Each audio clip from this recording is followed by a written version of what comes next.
We shot a video before on lower eyelid safety. It's actually been probably about 1.5 years since I shot it. There was a lot of static going on. Didn't have a brilliant videographer like Stephanie shooting me before, and had a lot of cross interference with my telephone. So that's been there, and I've also shot a video about identity. I want to merge those two concepts and focus on one specific idea, which is the shape of the lateral canthus. The lateral canthus is this area where the upper and lower eyelids merge and join. The reason why I don't make a cut on the lower eyelid is that I don't want to change this canthus. And I really believe that if I change this canthus by 1 millimeter in any direction, inward, upward, downward, or outward, I change your identity. And so in the other video we talked about identity, which is restoring identity of youth, not altering it. And it's really important that you understand that where I've looked at the entire face and where I've seen the most distortion is not necessarily with the bad facelift, which probably will come in as a number 2, but the number 1 focal point that I've looked at the entire face that creates a distortion to one's identity is right in this little focal point called the outer canthus. And a lot of people say, you know, the fear that I have of cutting the lower eyelids is I'm going to round the eye and make it look like a droop dog. But doc, you know, I don't get that. I don't ever get that. I rarely get it, or it's a rare chance I get it. And I can tell you that that's not the only problem. It's not just this eye having a functional issue being pulled down and looking terrible. It's also a slight pull this way, either an Asian look or just a very bizarre look. And it's not even an Asian look, because an Asian look is more of an almond eye. This actually further rounds it, because if you bring this tighter and the natural shape of a triangle is distorted where it's pulled in just a little bit and rounded, you'll see that that distortion creates a serious problem. So it's not just that the eyelid could drop. It can be actually pulled up or tucked up. So these plication sutures that are used to sort of tighten that area, the slightest modification of that shape can create a profound distortion to your entire identity. And I have so many people come through to me with that distortion that it actually drives me crazy. I look at them and they don't even know it's a problem. I look at them, I can't even get around the fact that their eyes don't look natural. And they don't actually, if they see it, they don't know what the problem is.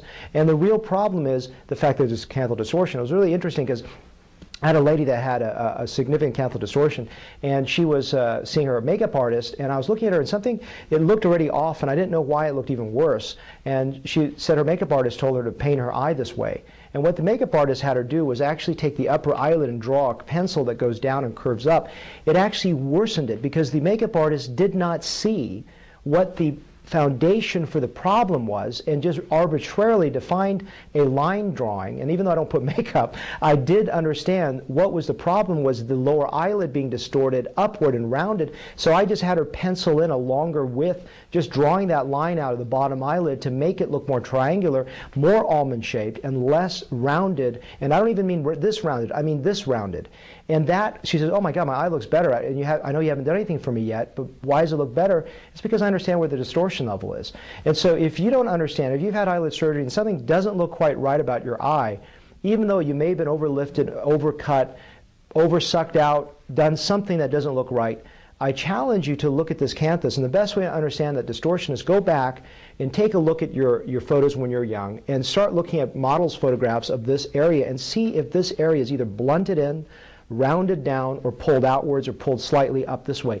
Any distortion on that 360-degree will create distortion and make it look unnatural. So how do I fix this? Well, one is if it's really pulled down or pulled out, you're going to have to see an oculoplastic surgeon, someone to actually do a mechanical functional reconstruction of the area. And I actually work with a lot of oculoplastic surgeons for them to do the initial work and groundwork to get the eyelid shape functionally and cosmetically improved. Then I actually do the finishing pieces where I do a fat transfer, and essentially what I do is I create the illusion of length by taking an eye that's overly rounded and actually creating volume into the outer part of the brow, and it visually lengthens the eye back toward a youthful condition and back toward less distortion. And that's a powerful way to restore identity. Not 100%, but maybe 80-some% to the point where someone looking at you hopefully won't see the distortion without necessarily needing to cut. So only the time that I would send you to an oculoplastic surgeon to do some of the more difficult work is if in fact it's so far beyond what I can do, then I'm going to work with another specialist to do that.